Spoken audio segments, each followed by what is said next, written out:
Kakatapos ko lang magpa-check up. And pizza with ice coke. I am eating na naman para mas maganda. Let's eat. Tara. Tara kain. Later, papasok ako sa loob. Kasi mainit dito. A day in my life as sakiting babae. Paano guys? Nagkaubo ako. Ubo sipon. Ay, sobrang tagal na ng ubo at sipon ko. Na para bang ayaw niya akong lubayan. Oh my gosh. This is life. Oopsie. Look at that.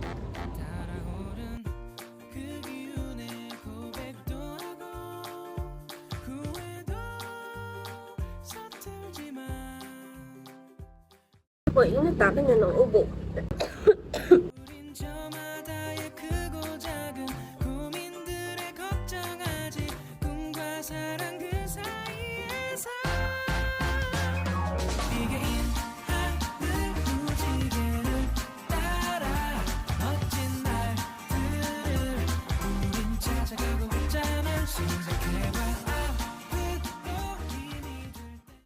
At saan nagagawa pag may boyfriend kang nangayaan kang lumabas, kumain pag hindi ka okay. Choose your partner wisely. Kasi yung boyfriend ko, kahit malayo siya, nahiyaan ako. Nakasabihan niya ako, stay healthy, maging healthy.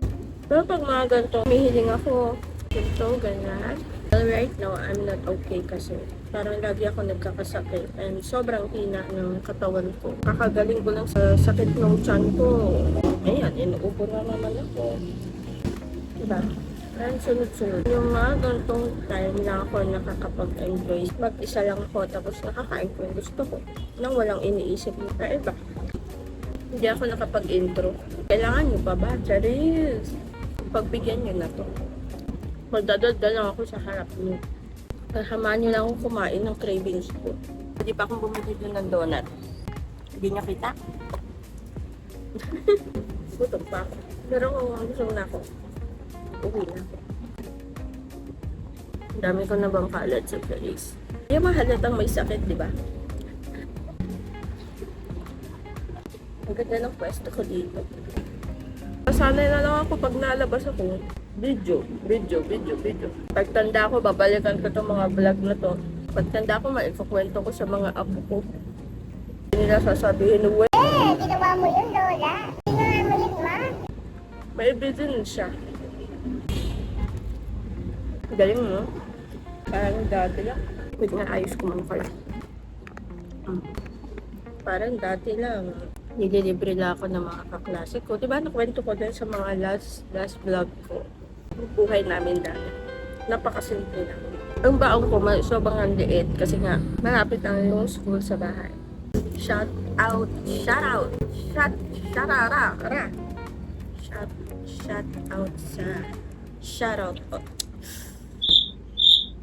hello na lang.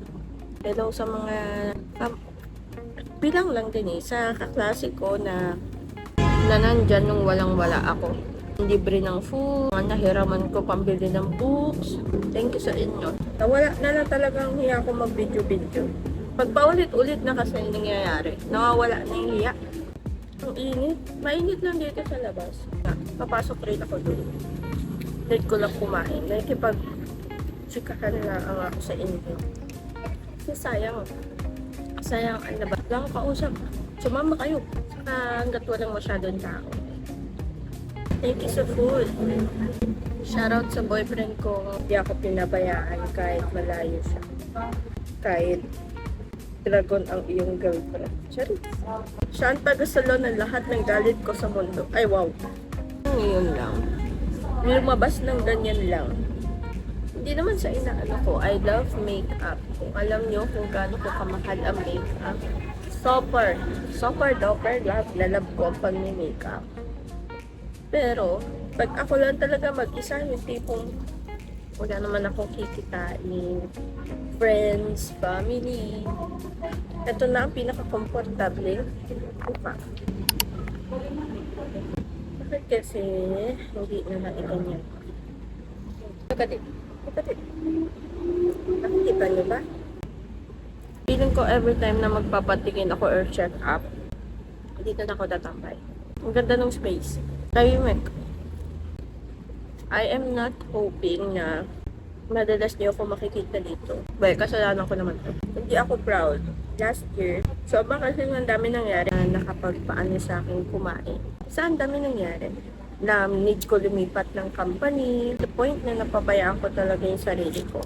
Dati, may ugali ako na pag hindi ako okay, hindi ako kumakain. Hindi dahil sa ayaw kong kumain, pero wala akong ganang kumain pag di ako okay dati. As in, parang sa isang araw, kaya kong hindi kumain.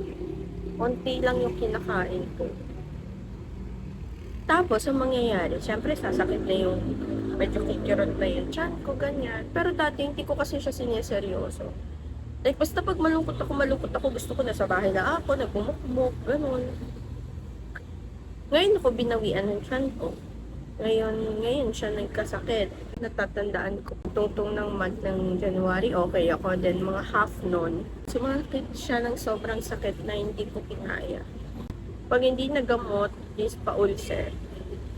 Naggamutan ako noon, kakatapos lang ngayon. Kaya ayun. Tignan mo naman yung kinakain ko, hindi naman yan healthy. Pizza yan, isang buong pizza yan. Kaya ngayon lang to ha. Saka nagpaalam ako sa partner ko. Kasi nga, ilang linggo na rin ako medyo naaano kasi nga yung sakit, may sakit ako ulit. Dalawang piraso na lang siya. Dinaldal ko lang kayo, maubos ko na siya. Sa mga nanonood ng vlog ko, sa mga nag-follow, thank you! Kahit konti pa lang kayo.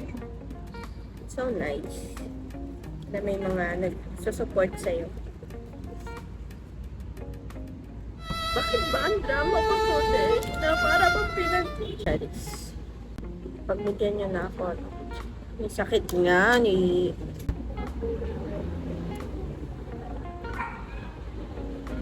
Sab na ako. Pero ayoko na siyang dalhin pa uwi eh. Init pati.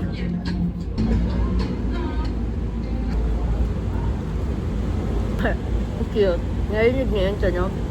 May nagde-deliver. Kasama siya sa motor. Speaker sa leeg. Pumunta siya, papasok na siya sa coffee shop na to. Tugtog ng kasama niya yung speaker. Kung nalulungkot kayo, iced tea and pizza lang yan. Ay, anong iced tea? Pag nalulungkot kayo,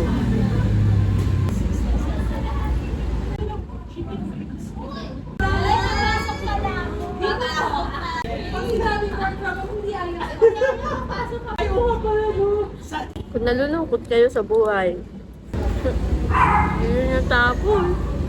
Pa rin pala natatanggal yung hiya ko. May hiya pa rin. Kung nalulungkot kayo sa buhay, iced coffee lang yan. Kung nalulungkot kayo sa buhay, iced coffee and pizza lang yan. Naramdaman kayo sakit, kahit ano.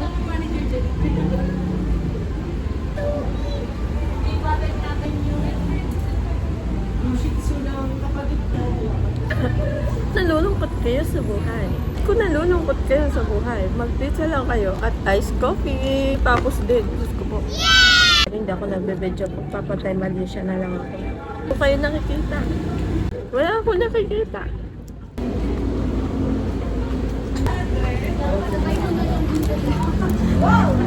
Hinig niya. Busog na. Tignan niyo kung ilan na lang na din. Hindi para sabihin busog-busog na yun siya. Ubus na, malamang. Busog ka na. Guys, uubusin ko na at gusto ko nang pumasok sa loob. Ang init. Pero makakapag-video pa ako doon. Try ko. I will try. Pumasok na ako sa loob. Napakainit sa labas.